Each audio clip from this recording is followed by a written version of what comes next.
Gaano kakalaga ang edukasyon? Para kay Jason, ito ay higit pa sa pagmamarcha sa entablado o pagtanggap ng diploma. Ito ay ang araw-araw na pagpapagal ng kanyang mga magulang sa tambakan ng basura para lang may pantustos sa kanyang pag-aaral.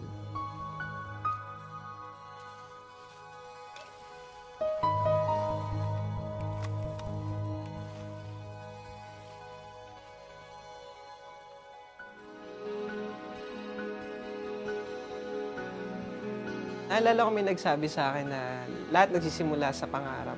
So, yung magulang ko, nangarap sila. At nakikita ko sa kanila yung hard work. Nagsikap ako nung high school hanggang sa graduate with honor, hanggang sa nag-qualify for scholarship. Bakit ako naging ganun ka-determine? Siguro, dahil na rin sa magulang ko. At sa paligid na ginagagalawan ko. Parang sa murang isip ng bata, nakakapag-observe din naman yan na hindi habang buhay nandito kami. Hindi habang buhay ginagawa ng magulang ko yan. Basta may baon lang yan, makakakain lang ng almusal. Porsigido talaga siyang mag-aaral. Talaga makikita mo maging sa mga exam, makikita mo talaga na bago yan siya manood ng TV or maglalaro, nag-aaral talaga muna siya. Ang determinasyon na mabago ang kanilang sitwasyon sa buhay ang nagtulak kay Jason para seryosohin ang pag-aaral. Subalit hindi naging sapat ang kanyang pagpapagal dahil kinakailangan din niya ang tulong pinansyal para sa mga proyekto at pamasahe papuntang paaralan. At ito ang naging sagot sa kanyang pangangailangan. Sinabi sa Bible na pagiging good steward, kung paano pinagkatiwalaan ng sila nanay, tatay ng 2 baboy. From there, nag-start sila para mapalago yun. Hanggang maging 23. Although scholar ako nung college ako, pero may mga ibang expenses din. So, yung mga nabibenta sa baboy na yun, yun yung talagang malaking tulong na sumuporta sa akin all throughout hanggang sa makagraduate ako.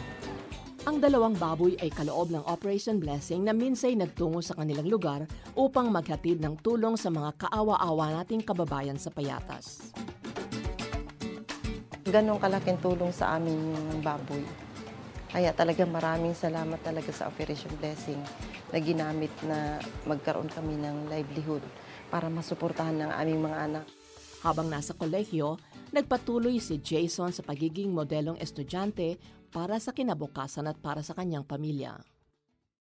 May dagdaang mga aktivista tapos pinasama kami sa walkout, pero nanindigan ako na hindi, edukasyon, mag-aaral ako.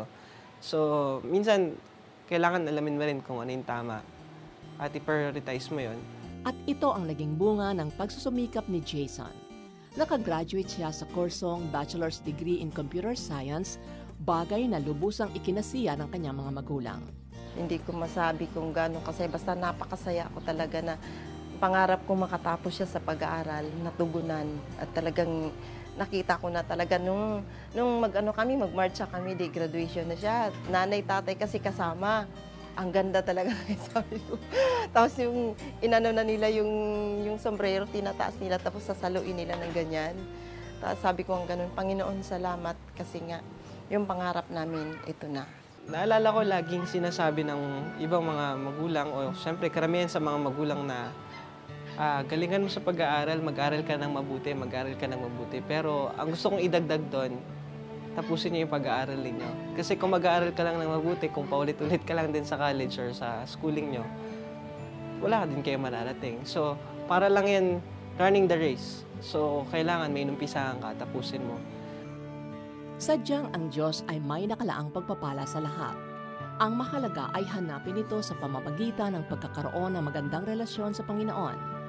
Sa ganitong paraan lamang natin matatanto ang kalooban ng Diyos at makikita ang wastong daan tungo sa pagpapalang nakalaan sa atin.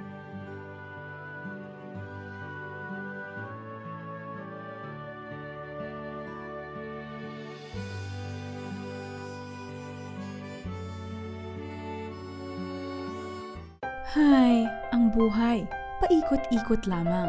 Minsan sa itaas, minsan sa ibaba. Minsan o madalas, walang-wala talaga. Buti na lang, may kaibigang makakausap. Kahit malayo ka man, pwede mo kaming tawagan.